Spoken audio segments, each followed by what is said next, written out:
Hi. So in our last video, I talked about my experience in corporate.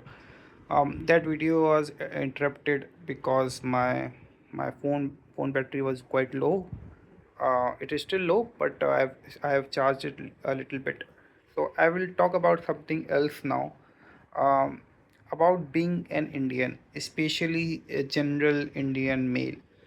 So if you are Indian, then if you are Indian and a middle class or lower middle class or poor Indian, then no one respects you. That's a truth, and uh,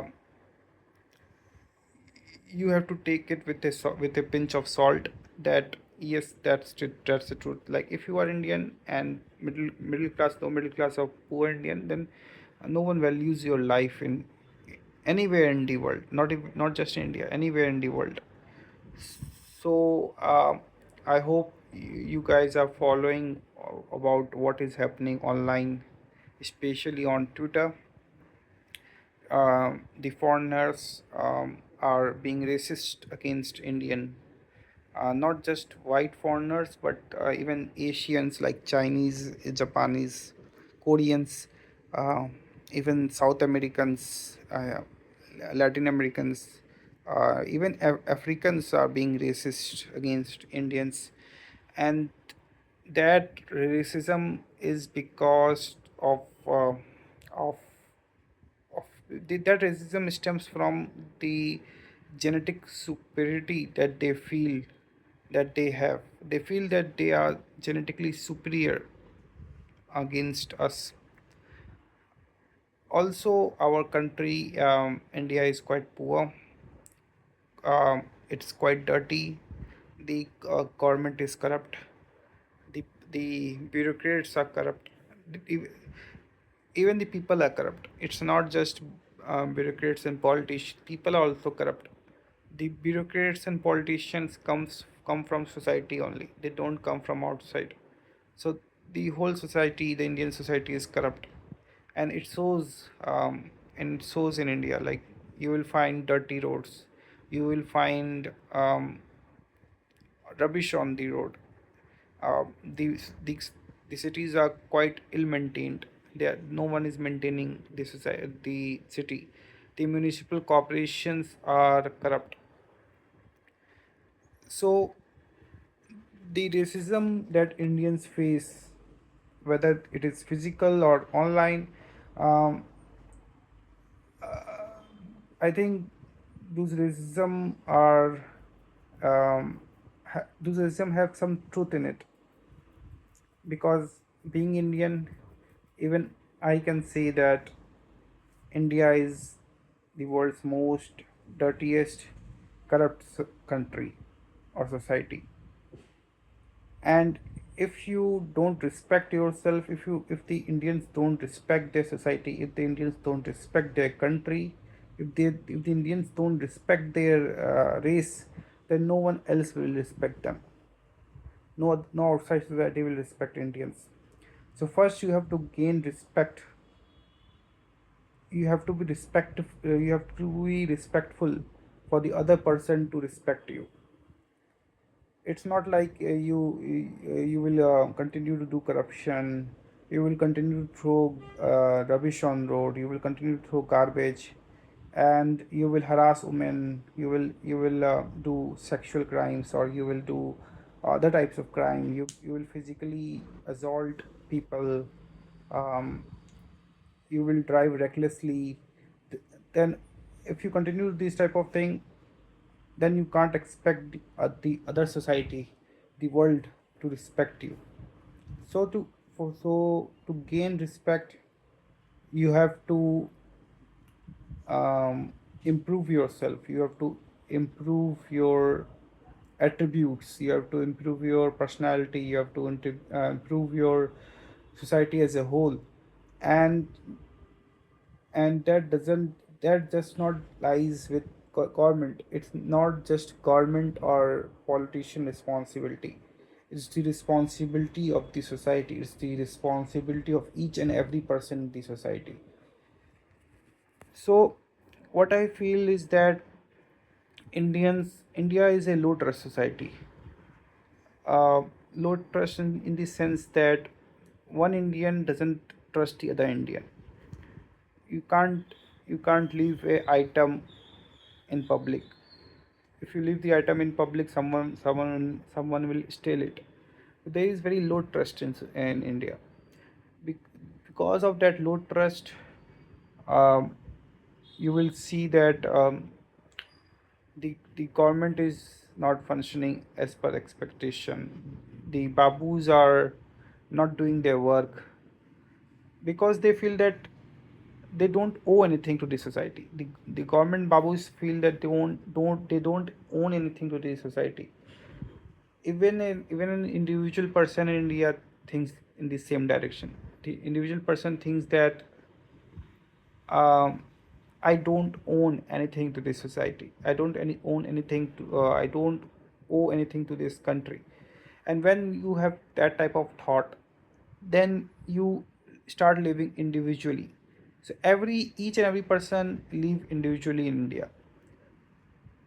They don't think in a social way. They think individually. That's one of the major drawback in India. So, for a society to function well, each and every Indian should think in one direction, and that direction is to improve their society, to improve their country, and what they can do to improve it. They should think about their responsibility. They should think about um, how they can make the society better. How can they make um quality of life better here. So in that direction all the Indians should think about the Indian society. But it is not possible in India. It is not possible even in Indian subcontinent. I'm not just talking about India, I'm talking about Pakistan, Bangladesh, even Nepal.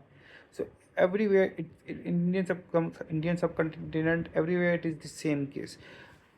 Look, corruption is everywhere. You will find corruption even in Europe. You will find corruption in US, but it is limited. In those countries, the corruption is limited to some extent. But in Indian subcontinent, especially India, it is systematic. Like it has been systemized. Like you will find corruption everywhere. In every sphere of life, you will find corruption. Indians can't work without corruption, and because of that, because of that only you will see that the system doesn't work here. The roads are broken. You will find garbage everywhere, and that happens because the municipal corporation or the municipal officer, they don't understand their work. They don't understand about their responsibility, the responsibility that they have towards the country, the responsibility that they have towards each individual of the country. They don't think about it. They just think what what they will gain out of this job, or how much bribe they can collect from a individual person. They just think about that in that direction. They don't think how they can improve the locality, how they can improve the society. And this is just one example. This thought process is there in each and every Indian mindset that they think individually. They don't think socially. Now coming to what the world thinks about Indians. So even if you are topmost Indian, you are high earning Indian, you are very good looking Indian, tall Indian, you have very good communication skills, you speak English in American accent, even then you will face racism just because of your race. You can't escape from your race. You can't change your DNA. You can't change your mitochondria. You can't change it. It is inherent to you. So uh, even if you adopt Western culture, Western society, even then you will face racism there in West. Even online, you will face racism. So to escape from racism, uh, you can't do anything. To escape from racism, what you can do is you can live a secluded life. You can live in India. That's the best option. But even then, when you go online, you will see racist posts or racist comments. So don't be online. Watch something else. Watch a movie, or watch a music, or listen to music. So don't be online. So that's what I'm saying. If you want to escape from racism, seclude yourself, live alone. And that is true for um, Indians living in India also. Like, if you want to escape from harsh comment from your relative, or to escape from harsh comment from your neighbors, just don't interact with them. Live in your own bubble, live in your own life. Don't interact with them much. And and I think making friends, making your relative happy, those all are not necessary in current world. Now you will ask why. I will tell you. Like, if you are facing an issue, you can directly go online and ask ChatGPT about your question. That ChatGPT will reply. If you want to book something, then you can go online and book a restaurant, or you book a seat in a restaurant, or you can book a LPG cylinder. So everything can be done online. You want to entertain yourself, go online and watch a movie, go online and listen to a song. So you don't need people now. So the so I wanted to say that you don't need people now, you can live alone. uh, like, right now I'm living in one RK apartment, and I've been living like this since past in this apartment. I've been living like this since past 7 to 8 months. Before this apartment, I was in some other apartment. They also, I was living alone in one RK. So I've been living in this city, Gurgaon. I've been living here alone for more than a year. 1.5 years I'm living alone, and it is quite entertaining for me. No one is there to make my life difficult. No one is there to make my life hell. I live alone. I am my own boss. I work in private sector. I'm not talking about private sector, but once I close my laptop, once I am free from my work, I'm my own boss. I don't need to do anything on someone else direction. I'm my own boss here. So that's one of the greatest thing that you can experience in life. Be your own boss. Live alone.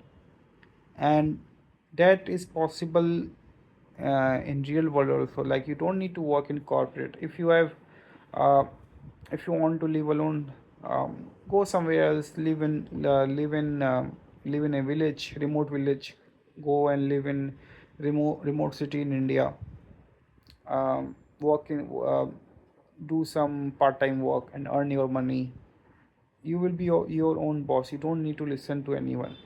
And that gives you independence, that gives you confidence. So if you if you cut yourself off from society, you will live a better life. That's what I've experienced in my 30 years of life. Cut yourself off from the society.